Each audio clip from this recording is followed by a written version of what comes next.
করে খুব ইম্পর্টেন্ট অঙ্ক ভিজে রাখো। এটা বানিয়ে অঙ্ক আছে কিন্তু পরীক্ষায়।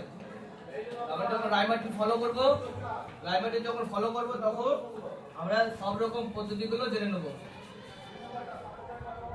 কিভাবে সলভ করতে হবে অঙ্কগুলো। হ্যাঁ, টাইম তো শুরু হলো।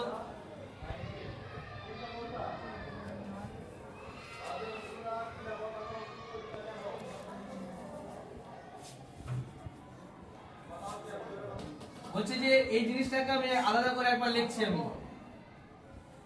এটা বুঝানোর জন্য তোমরা রাফে করতে পারো, সাইডে করতে পারো। হ্যাঁ, আমি এখানে করছি, তোমরা সাইডে করতে পারো।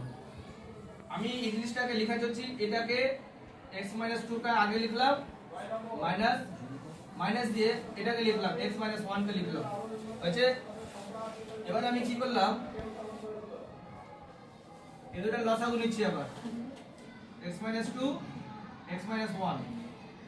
তাহলে x - 2 x - এর লসাগু যদি এটা কেটে যাচ্ছে, এটা পড়ে থাকছে, উপর লিখে দাও। আর এটা মাইনাস চিহ্ন দিয়ে এটা কাটছে, এটা পড়ে থাকছে, তাহলে x - 2 লিখে দাও। হলো? এবার ব্র্যাকেটটা তুলো, x - 1 - x + 2, আর এখানে x - 2 * x - 1। কাটাকাটি করলে কেটে যাচ্ছে, এখানে 2 থেকে 1 বিয়োগ করলে 1 হবে। x - 2 আর x - 1। দেখো তো ভাই লোক, এখানেও x - 2 x - 1, এখানে x - 2 x - 1 আছে, কিন্তু এখানে 1 এই মানটা এখানে আছে, কিন্তু আমরা এসছি কোথা থেকে? আমরা উপরের লাইন থেকে এসছি, এই লাইন থেকে এসছি। কারণ আমি যদি এটার বদলে যদি এটা লিখি, কোনো সমস্যা আছে? না, কারণ এটা থেকে তো এই মানটা এসেছে। তাহলে আমরা কেন করব স্যার এরকম কিছু? কারণ তোমাদের ক্যালকুলেশনটা শর্ট হয়ে যাবে। তুমি যদি তোমাকে যে নরমাল ওয়েতে লসাগু করে করতে যাও তো অনেক বড় পেয়ে যাবে, হয়তো উত্তর মিলেও যেতে পারে, কিন্তু অনেক বড় হয়ে যাবে। অনেক বড় করে তো লাভ নেই, নাহলে তুমি তো মাধ্যমিক পরীক্ষা তো 3 ঘন্টার মধ্যে এটাতে তুমি সলভ করে দিলে 1 ঘন্টা, বাকি অঙ্কগুলো কখন করবা? তোমাকে সবকিছু করতে হবে, শর্ট টাইমে করতে হবে, ভালোভাবে করতে হবে, স্পষ্টভাবে করতে, অ্যাকুরেসির সাথে করতে হবে।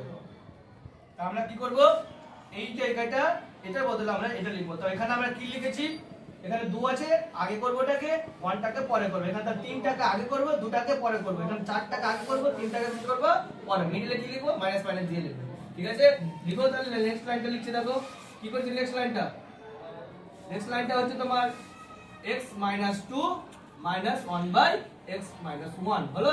এটাকে কি করবে তাহলে ভাই লোক, x - 3 - 1/x - 2 হয়েছে।